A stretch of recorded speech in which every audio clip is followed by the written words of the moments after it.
ચાલો મિત્રો, જય દ્વારકાધીશ. કેમ છો બધા? મજામાં ને? જો આજે આપણે ગામડાની રૂઢિ પ્રમાણે આપણે દેશી થેપલા બનાવવાના છે. તો દેશી થેપલા બનાવવા માટે જો મેડમે હે ને લોટ લઈ લીધો છે, પછી આ ગોળ એટલો લઈ લીધો છે અને મૂળ નાખવા માટે તેલ લઈ લીધું છે. તો હવે એની પ્રોસેસ ચાલુ કરીએ. વિડીયોમાં બન્યા રહેજો.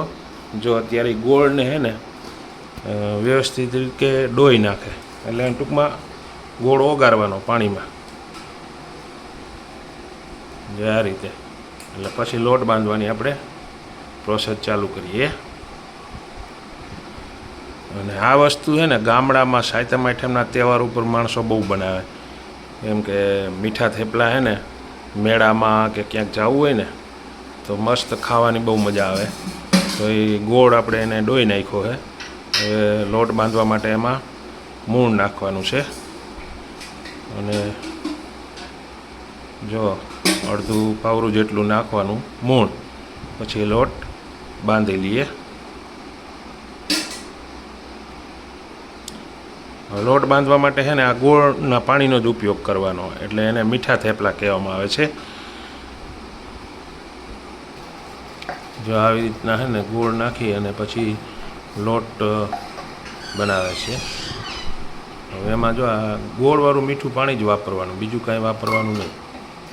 તો જ આ મીઠા થેપલા કહેવાય. એટલે હવે એ લોટ બાંધી લઈએ ને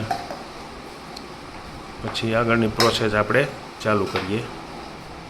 જો આ લોટની પ્રોસેસ પૂરી થઈ ગઈ અને 10 મિનિટ ઢાંકી દીધો હતો. હવે એના આપણે લુવા બનાવે છે. જો આ રીતે લુવા બનાવે થેપલા વણવા માટેના.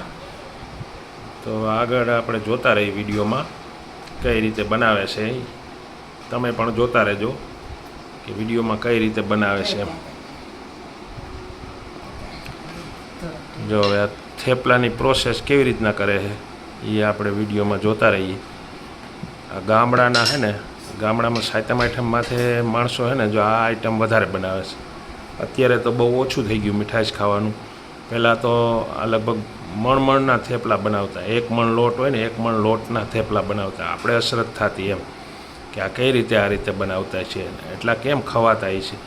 પણ આ વસ્તુ છે ને ગામડાની રૂઢિ પ્રમાણે બહુ મહત્ત્વની હતી એમ. જો આ રીતે આ હવે આ તૈયાર થઈ ગઈ છે. હવે એને તરવા માટે આપણે તેલની પ્રોસેસ કરવાની છે. અત્યારે એ વણીને તૈયાર કરે છે. જો આવી રીતે વણીને તૈયાર કરે છે. તો આ પ્રોસેસ આપણે જોઈ લીધી. હવે આપણે છે ને તેલની પ્રોસેસ કરવાની છે. તેલ ગરમ કરવા મૂકી દઈએ. આને તરવા પડે પહેલાં. જો હવે એને તરવા માટે છે ને આપણે આ તેલ ગરમ કરવા મૂકી દીધું છે. તો આપણે ગેસ કરી દઈએ ચાલુ. તો હવે આપણા થેપલા કહેવાય ગામડાની ભાષામાં. અને તમારી ભાષામાં શું કહેતા હોય તો કોમેન્ટ કરીને જણાવજો.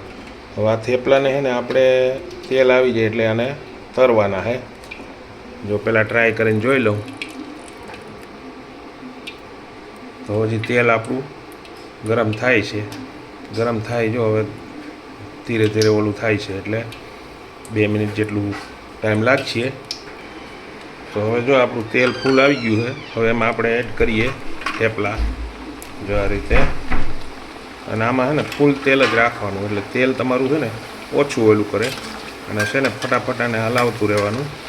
જેટલા નાખો એટલા ફટાફટ હલાવી નાખવાનું, એટલે તેલ ઓછું બરે અને બહુ પાકવામાં વાંધો ન આવે.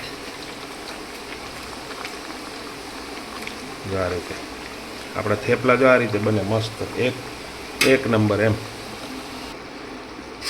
તો હવે આપણે થેપલા છે ને પાકીને જો કમ્પ્લીટ થઈ ગયા છે. હવે એને આપણે ઉતારી લઈએ.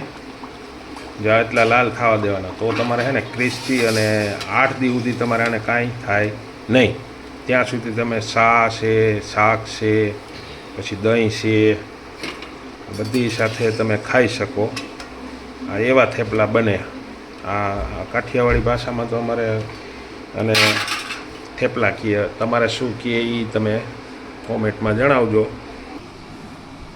તો આ હતી આપણી રેસીપી. અને આ રીતે જો ગુજરાતમાં કાઠિયાવાડી ભાષામાં થેપલા કહેવાય છે. અને આ સાતમ આઠમના તહેવાર ઉપર આ આઈટમ વધારે બને છે. તો આજ મને એમ થયું કે ચાલો આજે આપણે થેપલા મીઠા બનાવી નાખીએ. તો આજે આપણે બનાવ્યા મીઠા થેપલા. તો મીઠા થેપલા બનાવીને પછી જો દહીં સાથે ખવાય છે, ચટણી સાથે ખવાય છે, શા સાથે ખાઈ શકો, પછી કોઈ શાક હોય તો શાક સાથે પણ તમે ખાઈ શકો. આ આઈટમ બધા એરે પડે. જો શાક હોય તો શાક હાલે, ચટણી હોય તો ચટણી હાલે, દહીં હોય તો દહીં હાલે, છા હોય તો છા હાલે, બધી આઈટમ એરે હાલે. અને આ છે મીઠા થેપલા. તો મીઠા થેપલા જો આ રીતે બને છે, જો એકદમ ક્રિસ્પી અને મસ્ત.